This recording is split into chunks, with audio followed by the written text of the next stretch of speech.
Well, we are all wrapped up here at Dover Motor Speedway in Delaware with the running of the Auto Trader Echo Park Automotive 400. And just like last year, it is Denny Hamlin who was celebrating victory lane behind us after holding off Christopher Bell and Chase Briscoe on fresher tires after multiple restarts following red flag.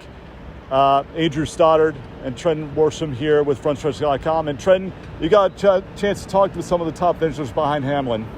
Yeah, so first one I talked to was Christopher Bell. He was the one that was contending for the win. He won the second stage, finished second to Chase Elliott after the metrics NASCAR used to start the grid. He started, behind I believe starting in third behind Briscoe and Elliott. So he had a great opening stage 1 and 2 with those results. He told me that he hasn't won a stage or gotten a lot of stage points in a long time, and we've been wondering, what's going on with the slump, because he came out winning 3 of the first 4 races, won the All-Star race, and he was just happy for the team's performance. Obviously, he's not happy that he spun out twice.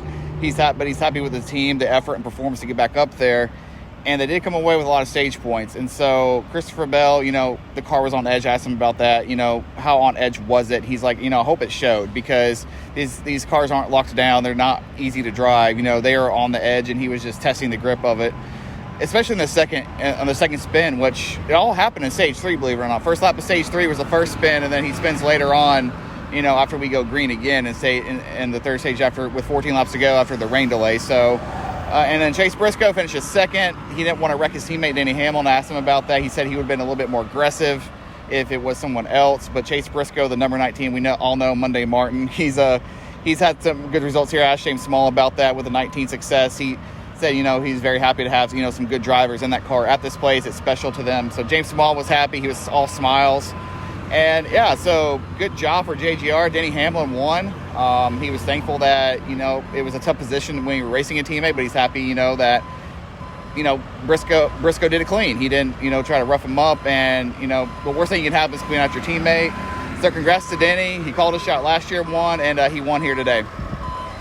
Well, the race for the win wasn't the only major storyline here at the Monster Mile. There was also the Final Four, the semifinal round of the in-season challenge. And it's completely different before the red flag versus after the red flag with 14 laps to go. We had a brief but torrential downpour here at Dover. And then at that point, it was Tyler Reddick ahead of Ty Gibbs, and it was John Hunter Nemechek ahead of Ty Dillon.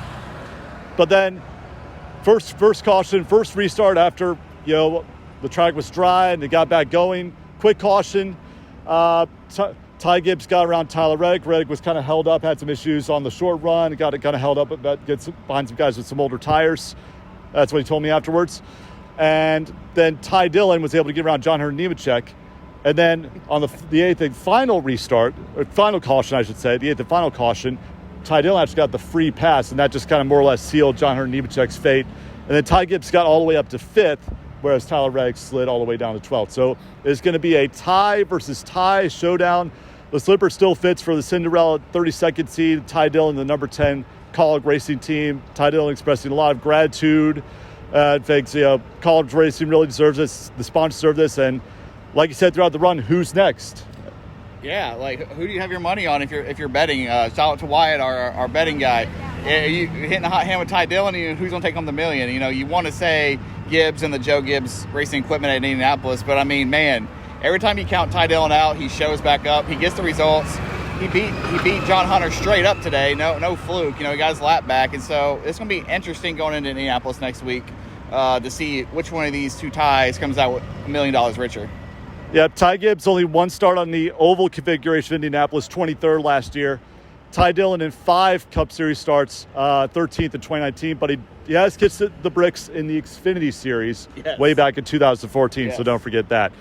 I'll definitely all eyes on the number 10, number 54 as we go to the Brickyard 400 next week. Trent, any more comments on Indianapolis or Dover as we close this out? Well, the cut line's getting more interesting, with the rain delay we had and stuff. Bubba Wallace gets a top 10 finish. I believe finished in 6th, so much needed, points there for that team, especially on that cut line if we don't have any more winners and these guys get in on points.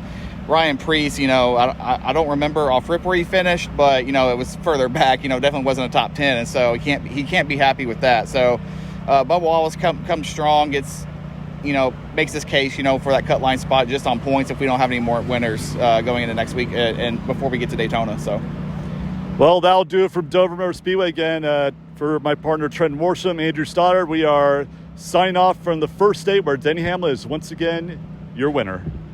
Jared Haas with Frontstretch.com. Come back more for some great racing video content. And if you like us, don't forget to hit that subscribe button.